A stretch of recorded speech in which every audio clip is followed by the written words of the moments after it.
Alors, nous sommes toujours le lundi 12 mai 2014 et je tiens également à rendre notre témoignage, mais toujours sur la question de la santé, et puis qui touche aussi à autre chose, notamment la question de la formation, puisqu'il y a déjà quelques années maintenant, j'ai eu l'occasion d'aller faire une formation chrétienne. Et c'est l'occasion pour moi de préciser aussi et de témoigner à certains chrétiens que des fois, quand on vient nous inviter à faire une formation qui est une formation que le Seigneur veut vraiment que nous fassions, on a du mal à dire oui tout de suite parce que ça arrive à un moment où on est déjà dans sa vie, soit surchargé de travail ou préoccupé par bien d'autres questions. Je le dis parce que ça m'est arrivé il n'y a pas longtemps. Ayant vu Dieu grandement et puissamment me bénir par l'intermédiaire de cette formation qui personnellement m'a fait du bien, je demeure quelqu'un qui a une soif d'apprendre, de savoir, d'évoluer et d'acquérir des connaissances de plus en plus. Ça me passionne d'être formé, et même en étant comme ça, vous savez, c'est valable pour la question de la formation comme pour n'importe quelle autre question. Le Seigneur nous demande, nous apprend, et je lui rends grâce et gloire à choisir le meilleur moment pour aller parler à quelqu'un et lui dire pour aller parler à quelqu'un, surtout quand il s'agit d'aborder une question importante. C'est vraiment une sagesse qui nous vient de lui, et il se trouve que c'est vrai que quand on informe quelqu'un qui vient y avoir une session de formation intéressante qui arrive, on ne peut jamais deviner quel est le meilleur moment pour lui parler. Le Seigneur nous apprend à choisir le bon moment pour parler aux autres. C'est surtout quand on vit avec eux ou qu'on a une intimité ou qu'on vit avec eux et qu'on peut réussir à évaluer quel est le meilleur moment pour leur parler. Mais c'est vrai que dans le cadre d'aller annoncer une formation, c'est vrai que c'est jamais, on peut jamais réellement savoir quel est le meilleur moment pour l'annoncer. Mais ça m'est arrivé il n'y a pas très longtemps. Moi, j'ai vu Dieu me bénir tellement puissamment à travers cette formation que nous sommes je pense que nous sommes bon nombre à avoir participé à cette formation chrétienne et à témoigner que ça a été une grande bénédiction de Dieu pour nous, cette formation, au point qu'elle ait changé notre regard sur la vie. Et je dis que vraiment toute la gloire revient à Dieu, à Jésus et à son Saint-Esprit. C'est l'occasion pour moi de remercier Dieu encore pour cette formation et de témoigner de sa gloire parce qu'il nous a richement et puissamment bénis par cette formation. Je le dis là encore, toute la gloire revient à Dieu, à Jésus, à son Saint-Esprit. Merci Seigneur, je t'aime et nous t'aimons. Et je dis encore que, j'ai eu à donc proposer à un frère de faire cette formation il n'y a pas très longtemps. Et il a très très mal réagi en nous disant qu'il est conduit par le Saint-Esprit et qu'il estime qu'il n'a pas besoin d'aller faire des formations. Et je lui ai répondu, mais nous aussi, nous sommes chrétiens, nous sommes conduits par le Saint-Esprit, et pourtant le Saint-Esprit nous a inspirés d'aller faire cette formation. Et aujourd'hui, nous lui rendons grâce et gloire, nous le remercions parce que c'était une très grande grâce et une grâce excellente de Dieu dans nos vies à chacun. C'est pour ça que, c'est un bonheur et une grâce de Dieu que nous avons envie de partager avec toi, parce que nous voyons bien que Dieu veut te bénir par ce biais-là et toute la gloire lui revient, et que nous savons quel bien il nous a fait par ce biais-là, et que c'est un bien, un bonheur que nous te souhaitons à toi aussi de découvrir. Et je dis, moi je lui en ai parlé dans ce sens uniquement, sachant que je n'ai aucune espèce d'action et aucun, bénéfice direct qui reviendrait par exemple dans mes poches s'il fait cette formation. Je le lui ai dit, le seul bénéfice que j'ai, c'est d'avoir le bonheur de voir un frère aller mieux, et je l'ai fait dans ce sens-là parce que je lui souhaite du bien-être, du mieux-être et d'être heureux et de connaître le bonheur que nous avons connu nous aussi, à nous former, à voir Dieu enrichir nos connaissances par ce biais-là, et toute la gloire lui en revient encore. Quand je dis ça, je précise que voilà, c'est une preuve de plus que nous n'agissons pas dans ce que nous faisons que pour l'argent. C'est clair qu'aucune somme d'argent ne reviendra ou ne nous reviendra si quand nous invitons à faire les autres, à faire cette formation que nous avons eu l'occasion d'effectuer, mais nous étions dans une position d'être formés, donc nous ne faisons pas partie des formateurs et de ceux qui encaissent les bénéfices financiers de cette formation, mais nous en avons eu des bénéfices dans nos vies réelles, spirituelles et autres.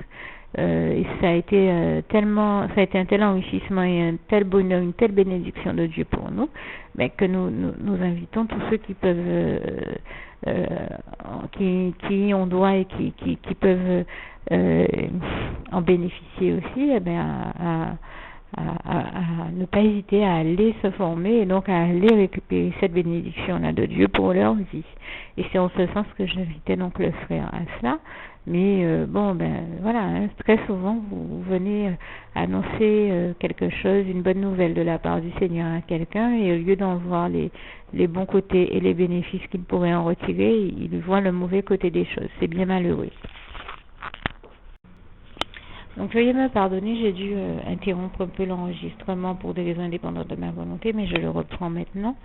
Et donc, juste pour dire que c'est vrai que j'entendais un frère un jour me dire, mais pourquoi dès qu'on va annoncer des choses aux autres de la part du Seigneur, au lieu d'entendre que c'est la vérité, ils le prennent mal, ou ils l'entendent mal, ou ils l'entendent pas dans le bon sens. C'est vrai que c'est une réalité que nous vivons très souvent, et bien que cela ne décourage aucun de ceux qui vont annoncer la vérité de la part du Seigneur, aucun de ceux qui vont annoncer l'évangile de vie, de paix et de vérité de la part du Seigneur. Au contraire, persévérer, mes frères et sœurs en Christ, c'est là encore une occasion pour moi de vous encourager à continuer à faire et à dire les bonnes choses de la part de Dieu, de Jésus et de son Saint-Esprit, quelle que soit la manière dont les autres réagissent. Le plus important, c'est que vous sachiez que vous ayez accompli votre mission de la part du Seigneur Jésus. Et Dieu qui voit toutes choses, lui vous encouragera et vous en bénira, vous en récompensera. Ça, qui me ramène à un passage de la parole de Dieu que nous aimons beaucoup, que nous chérissons beaucoup, cher à nos cœurs. Galates 6, versets 7 à 10, où il est notamment écrit au verset 9.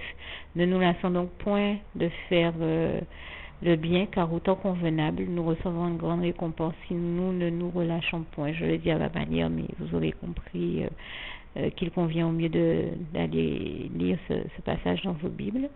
En tout cas, moi je rends grâce et gloire à Dieu, qui est celui qui nous récompense toujours et qui, après l'effort, nous donne toujours le réconfort, et je lui rends grâce et gloire pour ça. La parole de Dieu est véritable et véridique, comme nous le savons très bien, et je pense à ce passage d'Hébreux 12, verset 4, je crois, qui nous dit comment la parole de Dieu je dis Hébreux 12, verset 4, ou 4, verset 12, excusez-moi, je pense avoir un petit souci avec la référence, mais qui nous dit comment la parole de Dieu et à quel point elle est véritable et tranchante, et je dis que toute la gloire revient à Dieu, à Jésus et à son Saint-Esprit. N'hésitez pas à vérifier le passage, et là encore je le ferai pour vous. Et rappellerai ces références tout à l'heure. Donc je veux juste dire que très concrètement, mais je rends grâce et gloire à Dieu, donc qui nous a vraiment bénis par cette formation, et c'est encore l'occasion pour moi d'inviter tous mes frères et sœurs en Christ qui écoutent ce témoignage à ne pas hésiter chaque fois qu'ils comprennent que Dieu leur demande d'aller se former, à le faire, parce que c'est une occasion pour eux de voir Dieu les bénir et les enrichir leur socle de connaissances, enrichir leur stock et leur socle de connaissances, et enrichir aussi leur vie. Et c'est chaque fois une grâce de Dieu, même si ça arrive toujours des fois un peu dans des conditions qui ne sont pas nécessairement celles qu'on aurait souhaité, et que ça peut faire que ce soit difficile. Mais tenez bon, vous verrez que le Seigneur vous donnera la force de tenir bon jusqu'au bout et je crois que c'est jamais évident, mais on en ressort par la grâce de Dieu et par l'œuvre de Jésus-Christ Jésus nous en fait toujours en ressortir grandi comme de toute épreuve et nous savons que c'est lui de toute manière qui nous amène aussi à toutes les victoires de nos vies comme il est écrit en Romains 8 verset 37, mais en toutes ces choses nous sommes plus que vainqueurs par celui qui nous a aimé Jésus-Christ et je lui rends grâce et gloire pour ça. Vraiment toute la gloire revient à Dieu, à Jésus et à son Saint-Esprit. Et pour ma part, le petit témoignage que je voulais vous faire, donc là je viens de parler de la partie en rapport avec la question de la formation, mais pour en revenir à la question de la santé, eh bien vers la fin de cette formation, c'était peut-être le dernier ou l'avant-dernier jour, et je tenais vraiment à aller jusqu'au bout de la formation. Eh bien, je me réveille un matin, mais vraiment pratiquement bloquée, je ne pouvais presque plus marcher, et j'étais vraiment embêtée parce que je tenais à assister, on va dire, aux conclusions de tout ce que nous avions étudié depuis environ 3 ans à ce moment-là. Et il était important pour moi donc d'aller jusqu'au bout de ma formation, mais malheureusement pour moi ce jour-là je me suis réveillée en étant mais vraiment très mal et en me disant mais dans l'état où je suis je ne pourrai jamais parvenir à mon lieu de formation. J'ai déjà du mal à aller de mon lit à ma salle de bain, je ne vois pas comment je vais faire pour y arriver. Et là j'ai prié le Seigneur et j'ai entendu le Seigneur me parler et me dire de me mettre debout en m'appuyant sur mon lit. Ce que j'ai fait tout de suite. Et là, j'ai commencé à sentir un peu comme si Dieu passait sa main sur moi, qu'il faisait un peu comme un réalignement de mes vertèbres. Et j'ai entendu un bruit un peu comme, ça faisait un peu comme cloc, cloc, cloc, cloc, cloc, cloc. Comme si, voilà, il était en train de tout réaligner et débloquer tout ce qui était bloqué. Et je me suis je sais pas comment le Seigneur a fait, vraiment je lui rends grâce et gloire, mais il a passé la main sur moi et tout a été débloqué, alors que j'avais déjà vu trois ostéopathes et que j'étais toujours bloquée. Quand Dieu a passé la main sur moi, tout a été débloqué au point que j'ai pu aller me doucher, m'habiller rapidement et partir en formation et donc aller assister à la fin de ma formation et aller jusqu'au bout de cette formation. Et je dis vraiment toute la gloire revient à Dieu, à Jésus et à son Saint-Esprit. Mais comme me disent souvent les personnes à qui je raconte cette histoire, elles me disent, eh bien voilà, le Seigneur a fait une séance d'ostéopathie spirituelle pour toi. Je le dis avec humour et vraiment toute la gloire revient à Dieu, à Jésus, à son Saint-Esprit. J'avais tenu à le remercier et à en témoigner encore pour dire et encourager tous ceux qui écoutent, pour leur rappeler ce petit passage, la véracité de ce petit passage d'Ésaïe 59, verset 1. Non, la main de l'Éternel n'est pas trop courte pour sauver, ni son oreille trop dure pour entendre. Et vraiment, je rends grâce et gloire à Dieu pour cette réalité-là, puisque quand il a étendu la main sur moi, qu'il a passé la main sur moi, eh bien, tout de suite, il a débloqué mon dos et m'a libéré et délivré de toutes les douleurs que j'avais. Et ça me ramène aussi à ce passage que j'aime beaucoup de Matthieu 9, verset 35, qui rappelle comment à l'époque Jésus parcourait les villes et les villages, prêchant dans les synagogues la bonne nouvelle du royaume et guérissant de toute douleur et de toute infirmité. C'est l'occasion pour moi de dire que bien sûr dans ce passage il est question de cette époque où Jésus exerçait son ministère et où on pouvait le rencontrer en chair et en os, où il était vivant sur terre, mais de dire qu'il continue aujourd'hui encore à faire des miracles aussi grands et à nous guérir de toute douleur, de toute maladie, de toute infirmité et surtout à nous délivrer et nous libérer également de toute forme d'enfer. Et je tenais à rendre grâce et gloire à Dieu, à Jésus et à son Saint-Esprit qui continue aujourd'hui encore en 2014 jusqu'à maintenant en 2014, parce que je continue à voir Dieu me guérir et je lui rends grâce et gloire aussi pour ça, à faire de tels miracles, des merveilles, des prodiges, des merveilles, des miracles sans nombre, comme nous le rappelle ce passage de Job 5, versets 8 à 9, et je rends grâce et gloire à Dieu pour ça. Et c'est aussi l'occasion pour moi donc de rappeler le psaume 103, versets 2 à 4, où il est bien écrit que Dieu guérit de toute maladie, comme me disait, Dieu est celui qui nous guérit de toute maladie, et comme me disait un jour une sœur en Christ, mais enfin s'il a pu ressusciter Jésus-Christ le 3e jour après qu'il soit passé sur la croix, c'est bien la preuve que si même les portes portes du séjour des morts n'ont pas prévalu sur Jésus-Christ, son Fils, et que Dieu l'a fait ressusciter, Dieu a démontré sa toute puissance.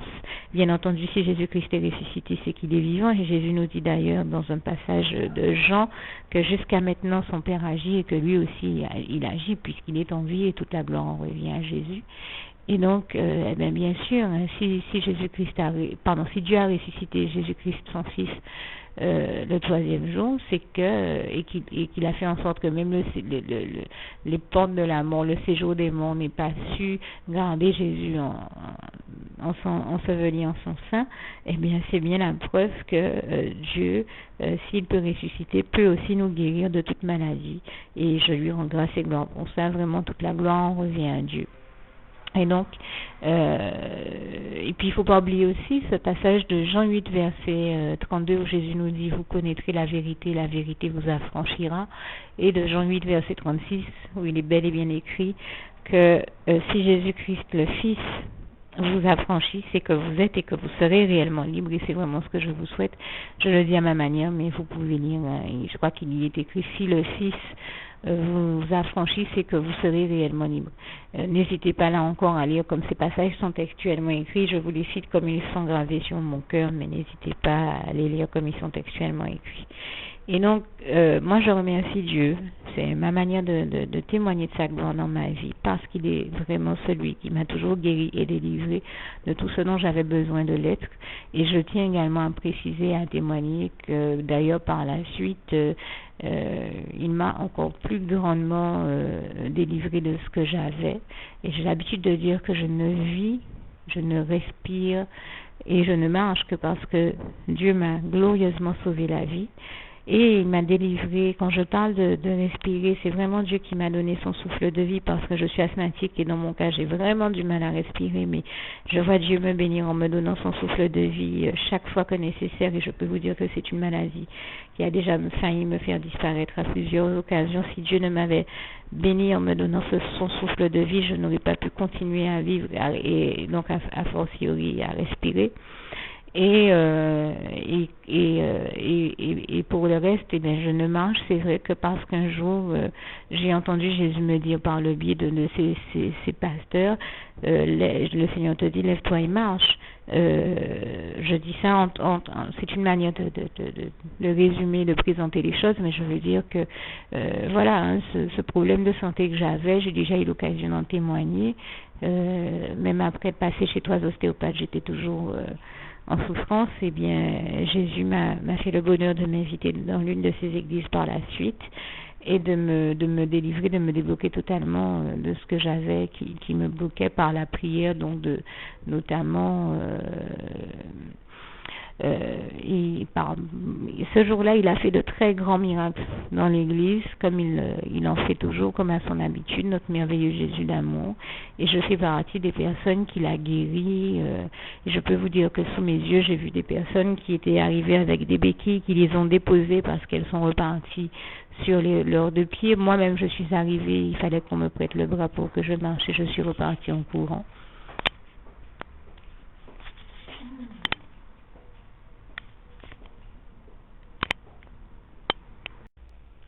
Voilà, veuillez me pardonner une fois de plus, vous l'aurez compris, j'ai encore dû interrompre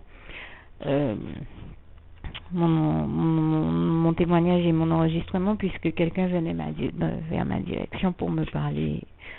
J'étais bien obligée d'interrompre l'enregistrement, donc je poursuis en vous disant que je suis moi-même arrivée malade en ayant du mal à marcher. Je pouvais presque j'en étais arrivée au stade où je ne pouvais presque plus marcher, et de ce stade où je ne pouvais presque plus marcher, je suis quand même ressortie de l'église en courant. Et comme je disais, j'ai vu ce jour-là certains déposer leurs béquilles, leurs minerves. C'est des gens qui étaient arrivés avec des problèmes d'ortho, des problèmes au cou, du mal à marcher, des béquilles, des minerves et bien d'autres choses. Eh bien, tout de suite, ces personnes ayant été guéries par Jésus, elles déposaient leurs béquilles, leurs minerves sur la chair, avaient tout laissé sur l'estrade, et j'étais impressionnée de voir que Jésus les avait guéris au point de laisser tout cela puisqu'il n'en avait plus besoin. Et moi, ça a été pareil. Moi qui étais arrivée en ne pouvant presque plus marcher, je suis ressortie de là en courant. Et je dis vraiment toute la gloire en revient à Dieu, à Jésus, à son Saint-Esprit qui nous guérit à ce point-là, au point qu'on n'ait plus besoin de minerve, plus besoin de ces béquilles. Et j'ai plaisir à rappeler ce témoignage puisque sur ma page encore hier soir, dimanche soir, j'ai eu à mettre une vidéo que j'ai vue qui circulait sur Facebook où on voit que Jésus a guéri un paralytique qui s'est levé. Et chaque fois que nous voyons de telles guérisons, nous sommes émus. En tout cas, personnellement, je glorifiais Dieu et j'en avais des frissons et c'est vrai que j'ai eu à assister à de tels miracles sous mes yeux, à voir Jésus en faire dans l'église sous mes yeux. C'est chaque fois pour nous un très grand bonheur. Et notamment, ce jour-là où moi-même qui étais arrivée en ayant du mal à marcher, Jésus m'a délivré moi aussi.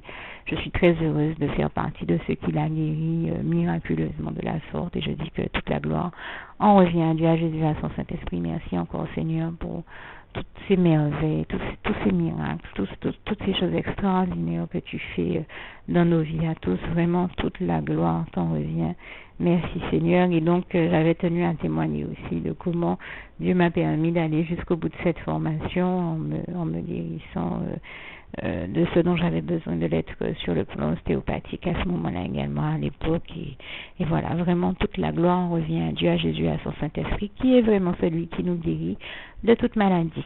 Voilà, mais en espérant que ce témoignage aura touché vos cœurs, eh bien je vous dis, n'hésitez pas à faire la petite prière si c'est le cas qui va suivre, que je vais rajouter à la fin, et je termine avec le souhait de mon cœur pour vous.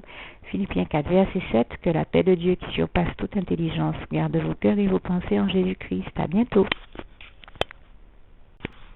Voilà, alors là également vous l'aurez compris, le passage auquel je faisais allusion, c'était donc Hébreux 4, verset 12, et je vous invite à le lire jusqu'au verset 14. Je ne vais lire que le 12, mais vous pouvez lire donc ce passage d'Hébreux 4, versets 12 à 14. Et je vous lis donc maintenant le 12. Car la parole de Dieu est vivante et efficace, plus tranchante qu'une épée, quelconque à deux tranchants, pénétrante jusqu'à partager âme et esprit, jointure et moelle. Elle juge les sentiments et les pensées du cœur. Et gloire à Dieu pour ça. Donc que Dieu vous bénisse tous et à bientôt.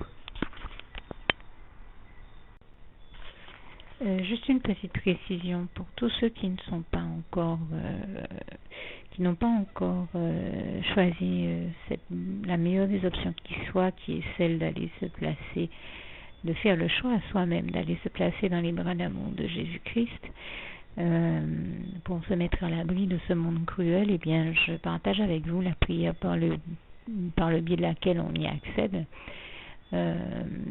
Et commence par vous rappeler également ce passage de Jean 14 verset 6 où il est écrit que Jésus-Christ est le chemin, la vérité et la vie. Nul ne vient au Père, Dieu, sans passer par le Fils Jésus-Christ, bien sûr.